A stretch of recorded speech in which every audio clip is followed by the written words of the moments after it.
함께 은혜 나누실 하나님의 말씀은 구약성경 여호수아 1장 1절로 9절까지 말씀입니다.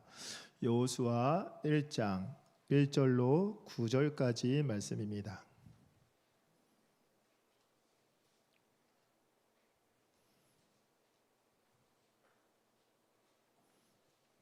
구약성경 319쪽에 있습니다.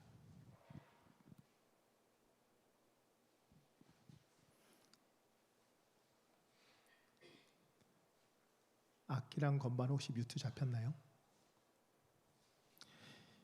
우리 한 절씩 교독하도록 하겠습니다. 제가 먼저 읽겠습니다.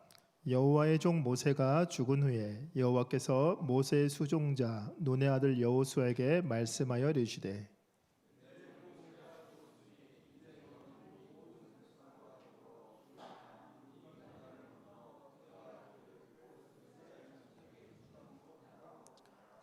내가 모세에게 말한 바와 같이 너희 발바닥으로 밟는 곳은 모두 내가 너희에게 주노니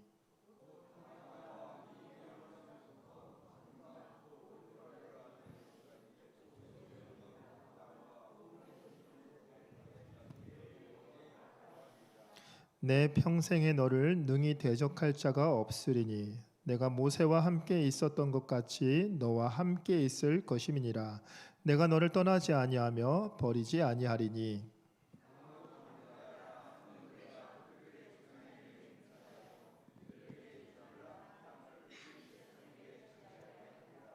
오직 강하고 극히 담대하여 나의 종 모세가 내게 명령한 그 율법을 다 지켜 행하고 우로나 좌로나 치우치지 말라. 그리하면 어디로 가든지 형통하리니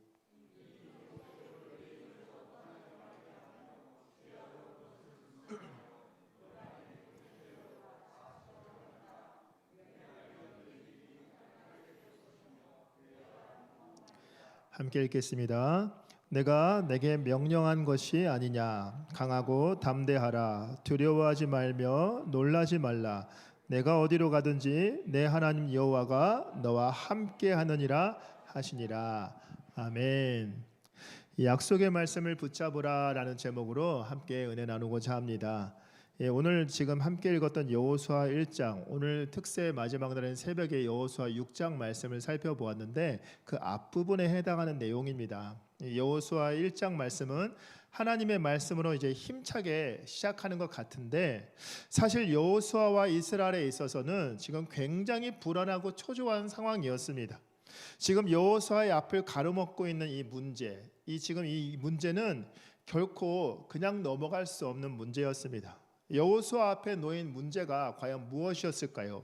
오늘 1절 말씀 같이 한번 읽어보도록 하겠습니다. 여호와의 종 모세가 죽은 후에 여호와께서 모세의 수종자 눈의 아들 여호수아에게 말씀하여 이르시되 지금 여호수아하고 이스라엘 그들에게 가장 첫 번째 당면한 문제는 바로 모세의 죽음이었습니다. 모세가 누굽니까? 하나님께서 40년 동안 이 이스라엘 백성들을 이끌었던 지도자가 바로 모세 아닙니까? 하나님이 인정하고 지목하신 사람, 대체 불가능한 사람이 바로 모세였습니다. 물론 그 40년이라는 긴 시간 동안 모세를 시기하고 대적했던 자들도 일어난 적이 있습니다. 그러나 여호와의 종, 이 모세를 대적했던 자들은 모두 하나님의 심판을 받아서 땅에 삼킴을 당하거나 질병에 걸려 죽었습니다. 그러므로 이 모세의 리더십은 하나님의 보호하심 아래 40년 동안 어느 누구도 감히 넘볼 수 없는 자, 그가 바로 모세였습니다. 모세는 감히 대적할 수 없는 신실한 여호와의 종이다. 모세와 같은 사람은 그런 자는 우리에게 없다. 이것이 이스라엘 백성들의 머릿속에 자연스럽게 새겨졌을 겁니다. 그런데 지금 그 위대한 하나님의 종 모세가 죽은 것입니다. 모세가 죽자 이스라엘 백성은 물론이고 여호수아 역시 두려움에 사로잡힐 수밖에 없었습니다. 교회도 또 일반 사회도 이 강력한 리더십을 발휘하던 사람이 죽거나 아니면 갑자기 사라지게 되면 심각한 분란에 휩싸이는 경우를 우리는 종종 볼 수 있습니다. 리더가 그 자리에 있을 때는, 그 자리를 지키고 있을 때는 그 별것 아닌 것 같아 보이고 누구나 대체할 수 있겠지라고 생각하는데, 정작 그 자리가 공석이 되면 어떻게 해야 좋을지 모르는 상황이 발생하곤 합니다. 공동체 안에서 리더 한 명이 사라져도 이런 어려움을 겪는데, 지금 40년 동안 이스라엘을 이끌었던 이 위대한 지도자 모세가 죽었으니 이스라엘의 입장은 아마 공황 상태에 빠진 것과 마찬가지였을 겁니다. 강력한 리더십을 발휘하던 모세가 죽었습니다. 출애굽하고 광야 40년을 지나 지금 약속하신 땅 앞까지 찾아왔는데, 그들을 지금 이끌어왔던 모세가 지금 약속한 땅에 지금 들어가지도 못했는데 죽어버리고 만 것입니다. 이것은 이스라엘의 입장에서는 엄청난 위기 요소였습니다. 모세의 죽음 이후 리더가 사라지자 지금 이들을 이끌어줄 리더가 없었습니다. 암담한 현실 속에서 미래를 제시하고 방향을 제시해줄 그런 지도자가 필요했습니다. 이처럼 모세의 죽음은 여호수아와 이스라엘에게 있어서 가장 당면한 큰 문제가 바로 이 모세의 죽음이었습니다. 2절 말씀 한번 같이 읽어보도록 하겠습니다. 내 종 모세가 죽었으니 이제 너는 이 모든 백성과 더불어 일어나 이 요단을 건너 내가 그들 곧 이스라엘 자손에게 주는 땅으로 가라. 아멘. 지금 여호수아와 이스라엘에게 당면한 두 번째 문제는 바로 불안정한 현실이었습니다. 지금 이스라엘 백성이 지금 어디에 있나요? 지금 아직 약속의 땅에 들어간 상태가 아닙니다. 들어가기 전입니다. 약속의 땅 언저리를 밟고 서 있기는 한데 지금 아직 들어가 보지 못한 미완의 상태, 마치 공중에 붕 떠 있는 것 같은 불안정한 상태였습니다. 그게 지금 이스라엘의 현실이었고 그들이 당면한 문제였습니다. 세 번째 문제는 그들의 미래가 불투명했다라는 겁니다. 약속의 땅 앞까지는 찾아왔는데 아직 그 땅을 점령할 수 있을지 없을지 아무것도 보장된 것이 없는 미래가 불투명한 상태, 그게 바로 이스라엘이 처한 상태요 그들에게 당면한 문제였습니다. 현실만 지금 불안정한 것이 아니라 지금 눈앞이 깜깜한 미래가 불투명한 상태였습니다. 요단강 너머에 있는 저 가나안 땅은 견고한 성벽으로 둘러싸여 있고, 또 정탐꾼을 통해 확인했던 것처럼 가나안 땅에는 강력한 거인 족속들이 살고 있었습니다. 게다가 가나안의 군사들은 철병거와 같이 강력한 무기를 소유하고 있었습니다. 군사력으로 따져봤을 때 이스라엘과 가나안은 감히 비교해 볼 수 있는 상대가 아니었습니다. 이 전쟁은 마치 계란으로 바위를 치는 듯한 승산이 전혀 없는 싸움이었던 겁니다. 이처럼 여호수아와 이스라엘이 당면한 현실은 그 어느 것 하나 확신을 주는 요소가 없었습니다.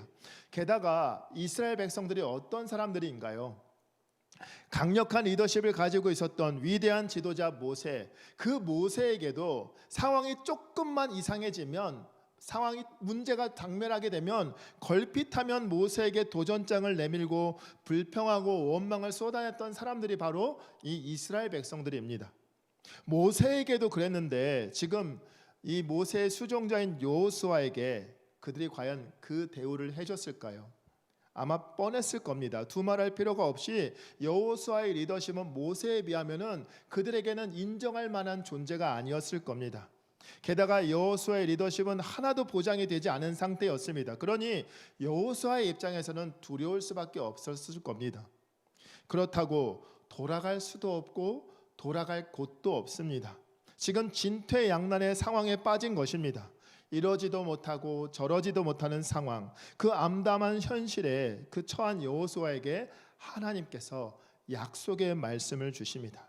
그 첫 번째 약속의 말씀이 오늘 본문 5절입니다. 우리 5절 말씀 함께 읽도록 하겠습니다.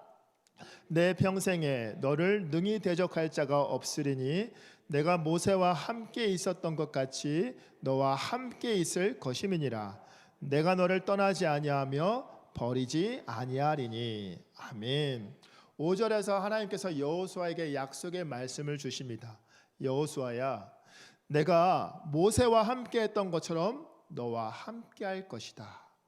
이것이 여호수아에게 주신 하나님의 첫 번째 약속의 말씀이었습니다.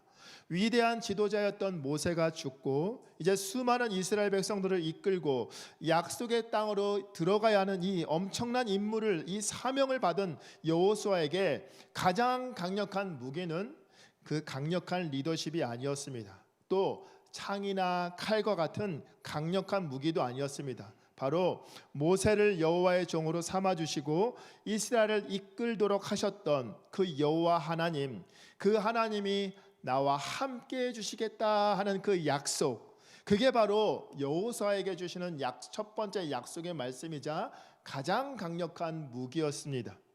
하나님께서 택하시고 하나님과 대면하고 이스라엘을 40년 동안 이끌며 강력한 리더십을 세웠던 모세와 비교했을 때 여호수아는 자신이 너무나도 초라하게 느껴졌을 겁니다.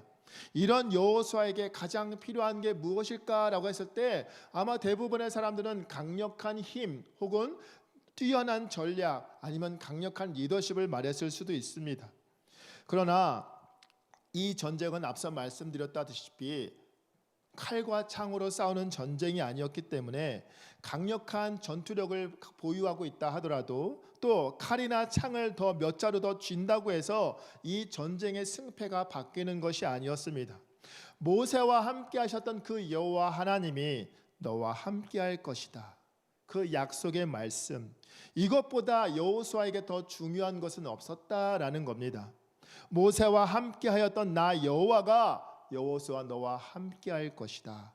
결코 너를 떠나지 않을 것이고 너를 버리지 않을 것이다. 하나님의 이 약속의 말씀이 다른 어떤 강력한 무기보다 여호수아에게 가장 필요하고 중요하고 강력한 무기였던 겁니다.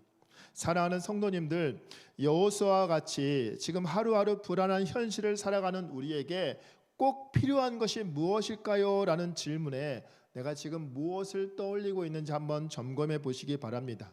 우리 산서울교회에 이 올해 2025년도에 가장 필요한 게 무엇일까요? 라는 그 질문에 한번 떠올려 보시길 바랍니다.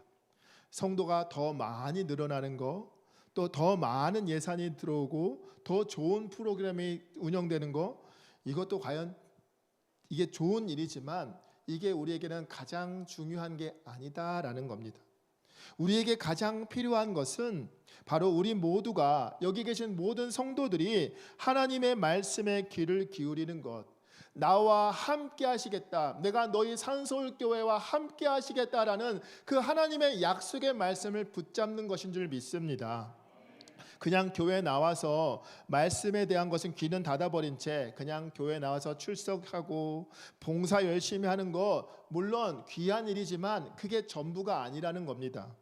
남들이 시키는 일 열심히 하고 하나님 말씀을 그냥 뒤로 뒷전으로 그냥 치워버리면 우리의 신앙은 언제든지 무너질 수 있는 위험이 도사리고 있는 겁니다.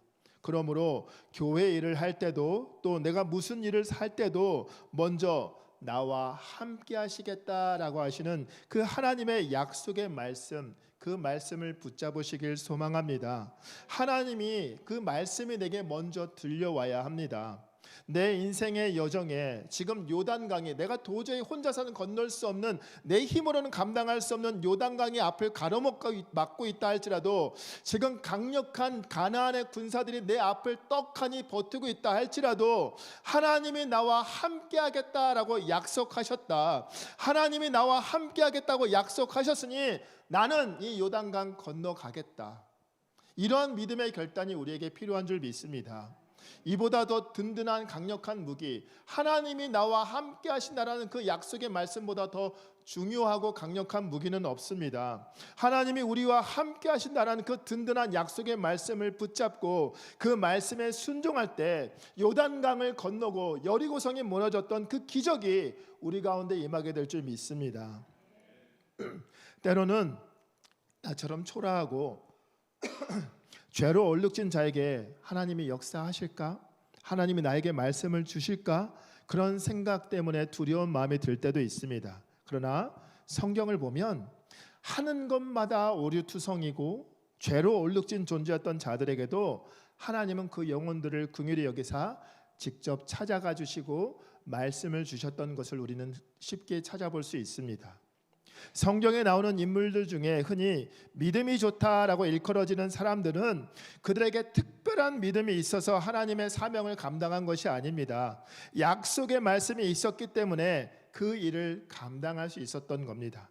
여호수아가 가나안을 정복할 수 있었던 것도 그가 모세보다 뛰어난 능력이 있어서가 아니라 하나님께서 그에게 주신 약속의 말씀이 있었기 때문입니다.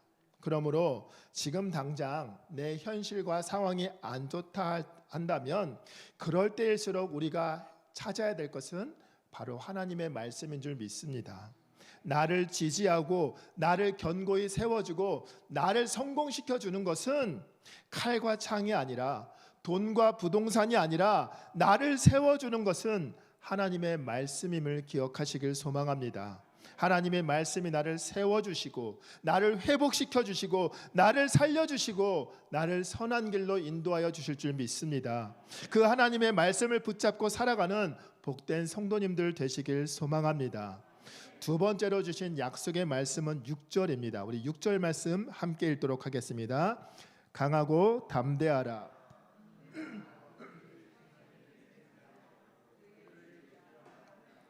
이 백성에게 차지하게 하리라.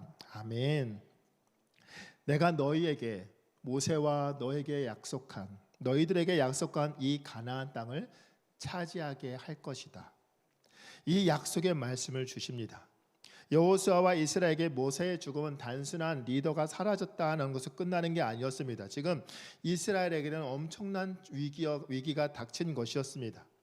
제가 예전에 그 신림동에 가면 고시촌이 있습니다. 그 고시원에 들어가서 4년 동안 산 적이 있었는데 제 바로 밑에 층에 한 분이 어르신이 거기에 어르신 살고 있었는데 돌아가신 적이 있습니다. 그러니까 그분이 연고지도 없었고 연락하는 가족들도 없었기 때문에 되게 뭔가 토사물 같은 냄새가 나서 너무 냄새가 심해서 주인 어르신에게 여기 자꾸 냄새가 나요. 누가 토한 것 같아요 라고 했는데 알고 보니까 시체가 썩는 냄새였던 겁니다. 그날 경찰 폴리스 라인이 쳐지고 그 시체를 치우고 그래서 그 안에 있던 그 주변에 있던 사람들이 다 방을 옮기는 그런 혼란들이 있었습니다. 나와 상관이 없는 그 사회적으로 이룰 수 없는 그냥 나와 별로 상관이 없는 사람이 죽는 거, 사라지는 것은 나에게 그냥 크게 영향을 주지 않습니다. 그러나 나는 물론이고 사회적으로 절대적인 영향력을 가진 이 한 사람이 죽는다는 것은 엄청난 파급 효과가 있습니다.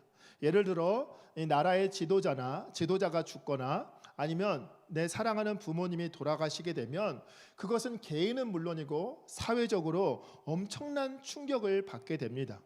모세의 죽음 역시 단순히 한 명의 사람이 죽은 게 아니었습니다. 이스라엘의 독보적인 존재, 도저히 대체 불가능한 존재가 사라진 것이었습니다. 이제 누가 모세처럼 강력한 리더십으로 우리를 이끌어 줄 수 있을까? 모세만한 사람은 없다라고 여겼기 때문에 백성들은 불안할 수밖에 없었습니다. 여호수아는 그런 모세와 자신을 비교해 봤을 때 턱없이 부족하다라는 것을 느낄 수밖에 없었습니다.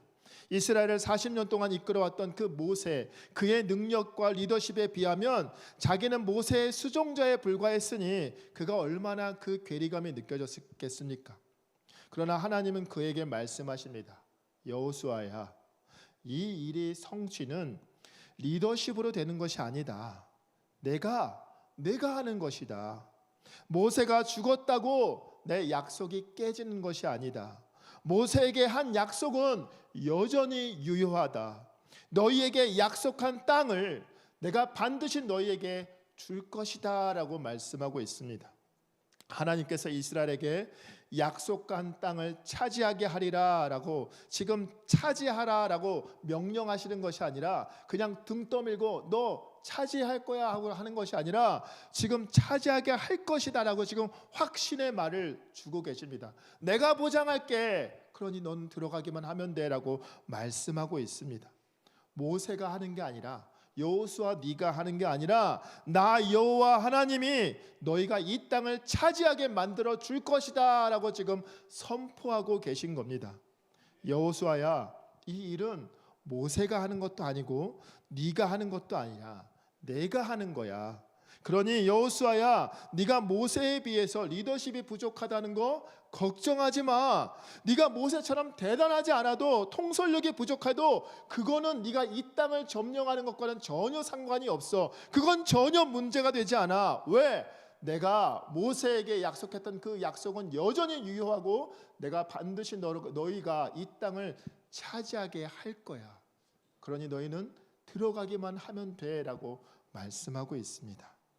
사람들이 생각할 때 이 전쟁에서 승리할 수 있는 것은 지도자의 강력한 리더십이라고 생각할 수 있지만, 이 전쟁에서 지도자의 리더십은 그리 중요한 게 아니다라고 하나님은 말씀하고 있습니다.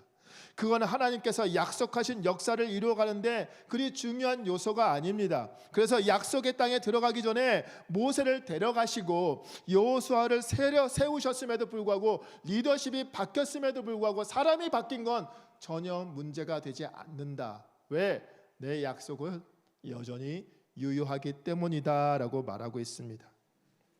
하나님께서 주신 약속의 말씀, 이 말씀을 너와 이스라엘 백성들이 순종하느냐 순종하지 않느냐, 그 싸움이다라고 말하고 있습니다. 이게 바로 지금 여호수아와 이스라엘에게 닥친 문제의 핵심이었습니다.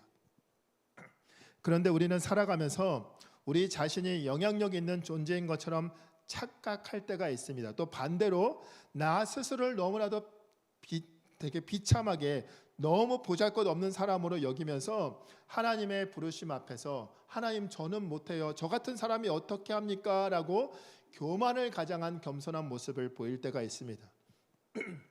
반대로 뭘 좀 할 줄 알거나 가진 게 많은 사람은 오히려 자신을 드러내려고 합니다. 그래서 내가 아니면 누가 하겠어, 이런 우쭐함을 보일 때가 있습니다. 그러나 할 줄 아는 게 별로 없어도, 가진 게 없는 사람은 나 같은 사람은 뭘 하겠어라며 하나님, 저는 못해요 라고 숨어버릴 때가 있습니다. 사랑하는 성도님들, 하나님은 사람을 사용하시긴 하지만 우리의 리더십이나 우리의 능력 때문에 하나님의 일이 이루어지는 것이 아닙니다. 겸손한 자세가 물론 우리에게 필요합니다. 그저 남들 앞에서 보이는 그냥 그런 겸손이 아니라 하나님 앞에서의 겸손이 필요합니다. 죄로 얼룩진 존재로서 감히 하나님 앞에 다가갈 수 없는 그런 존재로서의 겸손한 말입니다.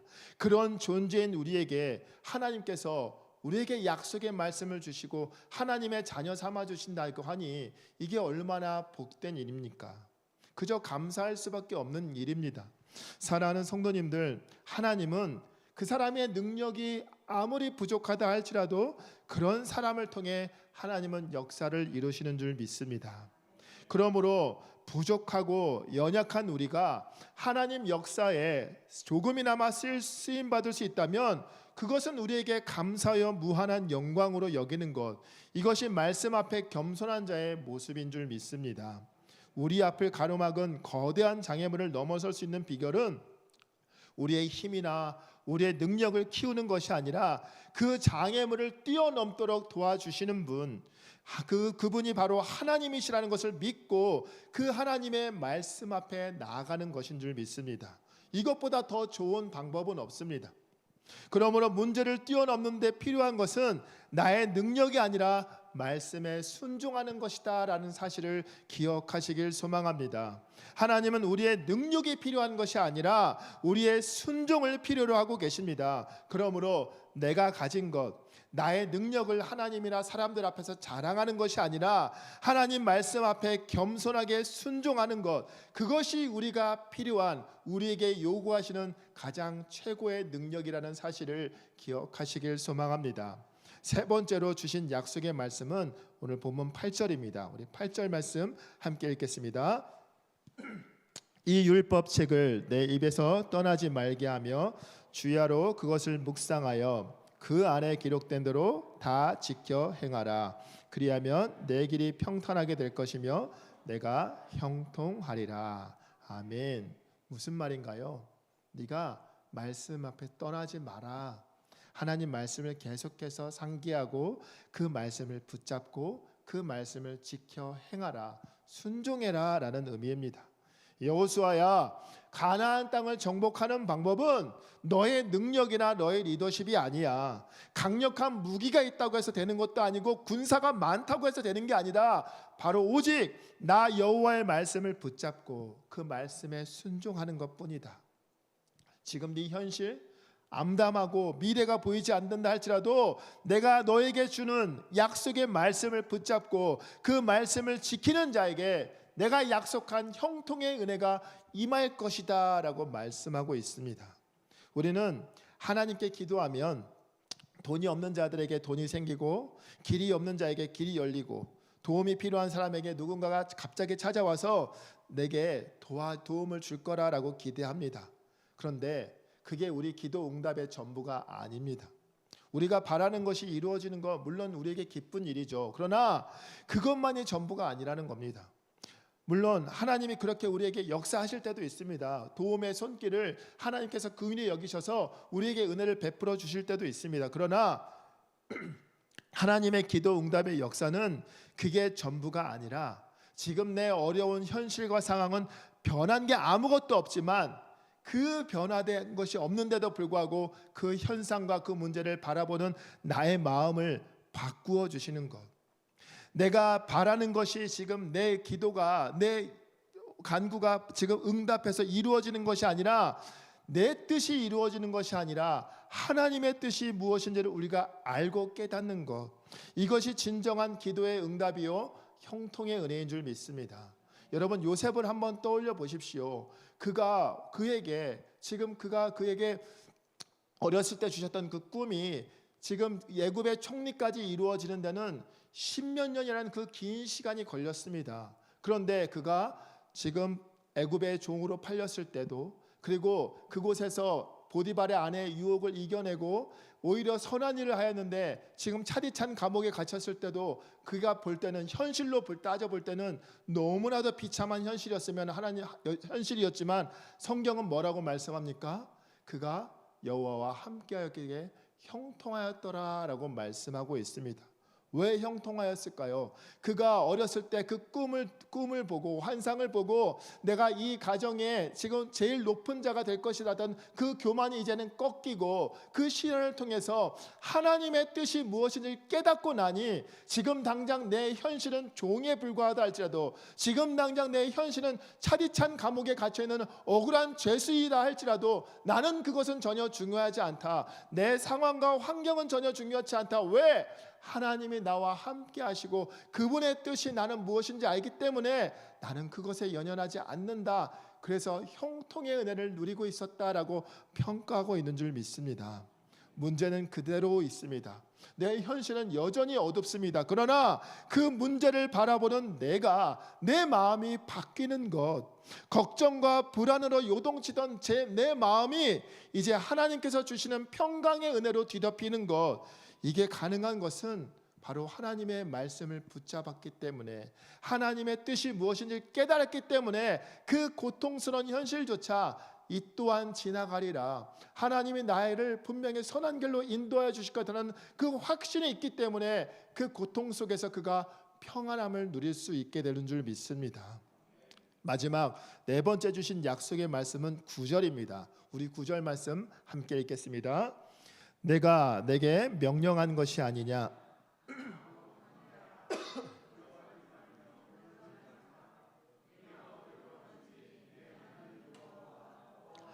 하느니라 하시니라. 아멘. 지금 앞에 주셨던 약속의 말씀을 다시 한번 반복합니다. 이 성경을 보면 이 반복되는 표현들이 종종 등장합니다. 그런데 이거는 단순히 그냥 했던 얘기 또 하고 또 하고 그냥 잔소리 같은 이야기가 아니라 반복이 된다라는 것은 성경에 크게 두 가지 의미가 있습니다. 첫 번째는 그 말씀이 중요하다라는 뜻이고 또 하나는 그 말씀을 하나님께서 강조해 주시는 겁니다. 즉 앞서 주신 그 약속의 말씀을 하나님께서 다시 한번 그에게 상기시켜 주시면서 이 말씀이 얼마나 중요한 것인지 하나님의 약속이 얼마나 중요한 것인지를 지금 깨닫게 하시기 위함입니다. 여호수아야, 너 지금 현실 때문에 너 지금 겁나는 거 두려운 거 알아. 그러나 여호수아야 지금 눈앞의 현실을 바라보지 마라. 두려워하지 마라. 내가 너와 함께 한다고 하지 않느냐? 내가 너에게 약속하지 않느냐? 그러니 너는 다른 거에 눈과 마음을 빼앗기지 말고 나를 바라봐라. 내가 너에게 한 약속을 붙잡아라 라고 지금, 그러니 내가 너에게 준 그 약속의 말씀 안에서 너는 강하고 담대하라 라고 말씀하고 있습니다. 이는 오늘날 우리에게도 동일하게 적용됩니다. 현실이 불안하고 미래가 불투명하여서 두려움에 사로잡힌 나머지 지금 내 연약한 내 심령마저, 내 신앙마저 흔들리고 있는 우리를 향해 하나님은 오늘 우리에게도 동일한 약속의 말씀을 주십니다. 재훈아, 네가 하는 것이 아니야. 하나님이 너를 통해 하나님께서 이루어 주시는 거다.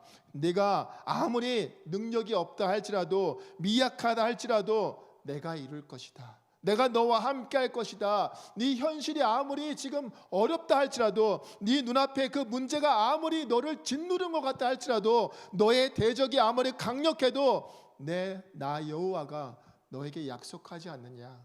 내가 너와 함께 한다는데 무엇이 두렵단 말이냐라고 말씀하고 있습니다. 예전에 골리앗을 바라보던 나는 사울과 이스라엘 백성들처럼 숨거나 도망가기 바빴습니다.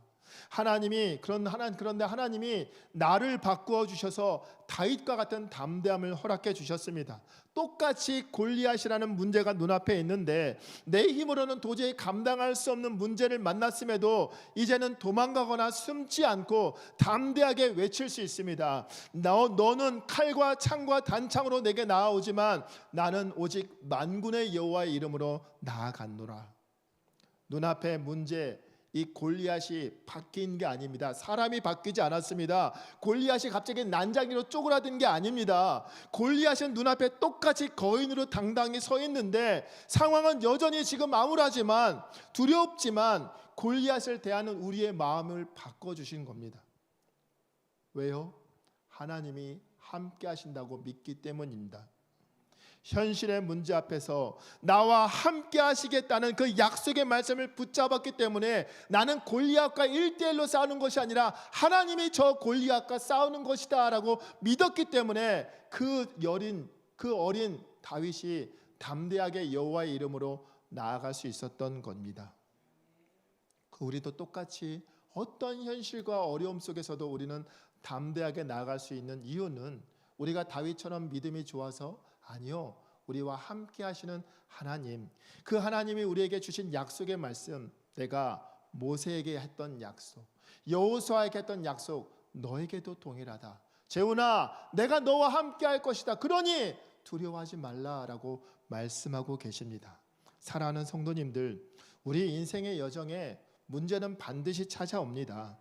인생의 문제 앞에서 나는 지금 어떤 모습을 보이고 있는지 이 시간 돌아보시길 바랍니다.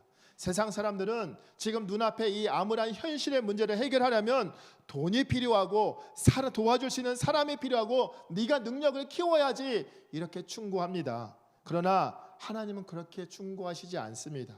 하나님은 그렇게 역사하시지 않습니다. 그 문제에 대한 우리의 마음을, 그 두려운 마음을 송두리째 바꿔주십니다. 하나님께서 그 일에 임하는 우리의 마음을 바꿔주시고 그 일을 감당할 수 있는 능력을 주십니다. 그것은 바로, 그 능력은 무기와 물질에 있는 것이 아니라, 사람에게 달려있는 것이 아니라 바로 하나님의 그 약속을, 말씀을 붙잡는 자, 하나님께 소망을 두고 달려가는 자, 그런 자에게 그 마음을 바꿔주시는 줄 믿습니다. 아무리 능력이 좋아도, 아무리 내가 가진 무기가 강력해도, 아무리 내가 돈이 많아도 하나님을 향한 믿음이 없으면 말짱 다 꽝입니다. 헛된 것들을 붙잡는 인생이 아니라 하나님의 약속의 말씀을 붙잡으면 신실하신 하나님께서 우리에게 그 형통의 은혜를 허락해 주실 줄 믿습니다. 그러므로 하나님은 우리가 사망의 음침한 골짜기로 가지 않도록 막아주시는 것이 아니라, 사망의 음침한 골짜기에 우리가 들어간다 할지라도 우리를 지켜주시는 분인 줄 믿습니다. 이게 바로 우리의 신앙입니다. 우리는 모두가 어려움을 겪거나 시험에 빠지는 걸 원하지 않습니다. 그러나 하나님은 우리에게 그것을 허락하십니다. 왜냐하면 우리의 믿음을 강하게 하기 위해서입니다. 더 이상 그냥 어린아이의 신앙에서 머무는 것이 아니라 내 신앙을 견고하게 하기 위해서 우리에게 그런 시련을 허락하신다라는 겁니다. 그럼 그때 우리에게 필요한 것은 뭘까요? 내 현실의 문제, 불안정한 현실 속에서 그 어떤 고난과 시련이 찾아와도 하나님이 나와 함께 하신다고 약속하셨잖아. 그러니 나는 그 하나님 믿고 그 하나님 믿음의 약속의 말씀을 붙잡고 나아갈 것이다. 칼과 창과 단창으로 나아가지 않고 여호와의 이름을 붙잡고 나아갔던 다윗처럼 나 역시 이 여호수아에게 그 모세의 공백에도 불구하고 두려움에 사로잡혔던 그에게 주셨던 것은 다른 어떤 것이 아니라 하나님의 약속의 말씀이었다는 사실을 기억하길 소망합니다. 사랑하는 성도님들, 예수 믿는다고 인생이 다 잘 풀리지 않습니다. 그렇다면 제 인생은 잘 풀렸어야 됩니다. 저희 집은 예수 믿고 오히려 더 안 풀렸습니다. 예수 믿고 오히려 빨간 딱지 많이 붙었고요. 웃을 일이 아닙니다. 저희 지금 3번 맞았거든요. 사업이 하는 족족 저희 아버지 망하셨습니다. 실패를 안 하는 게 그리스도의 삶이 아니더라고요. 그런데 실패 가운데서도 낙심하지 않고 약속의 말씀을 붙잡고 일어나는 것, 그 실패 속에서 저희 어머니 혼자 시작했던 그 신앙이 저희 아버지 그리고 그 탕자였던 제가 주의 종으로 돌아섰던 그것은 바로 약속의 말씀을 붙잡았기 때문인 줄 믿습니다. 실패 가운데서도 절망하지 않을 수 있는 것은 저희 집 형편은 더 나아진 것 계속해서 마이너스 계속해서 밑바닥으로 내려가고 있습니다. 그러나 제가 이 길을 포기하지 않는 것은 바로 약속의 말씀. 하나님은 살아계시고 그분은 여전히 이스라엘 백성들에게 여호수아에게 약속하셨던 그 약속의 말씀은 여전히 나에게도 유효하다라고 믿기 때문입니다. 오직 하나님의 말씀, 그 말씀의 능력이 있기 때문에 제가 이 길을 포기하지 않고 갈 수 있습니다. 환경 때문에 저는 이 길이 그것 때문에 흔들리지 않을 수 있습니다. 왜? 하나님이 소망이기 때문입니다. 인생의 그 커다란 문제 앞에서도 좌절하지 않고 강하고 담대할 수 있는 이유는 하나님은 살아계시고 그 살아계신 하나님이 그 능력의 하나님이 나와 함께 하겠노라라고 약속하셨기 때문인 줄 믿습니다. 그 약속의 말씀이 있기 때문에 우리는 그 어떤 현실의 어려움 속에서도 힘을 낼 수 있는 것입니다. 여호수아와 이스라엘과 같이 지금 당장 내가 처한 현실의 문제 때문에 낙심 가운데 빠져 있는 분이 계시다면 그 문제를 해결할 수 있는 방법은 사람도 돈도 아니라 바로 여호와 하나님, 나와 함께 하시겠노라 약속하신 그 하나님의 약속의 말씀을 붙잡고 나아가는 것, 그것이 우리에게 주신 최고의 승리의 비결이라는 사실을 기억하면서 오늘도 우리에게 주신 내가 너와 함께 하겠노라, 그러니 두려워하지 마라 라는 그 약속의 말씀을 붙잡고 믿음으로 승리하는 저와 여러분들 되시길 소망합니다.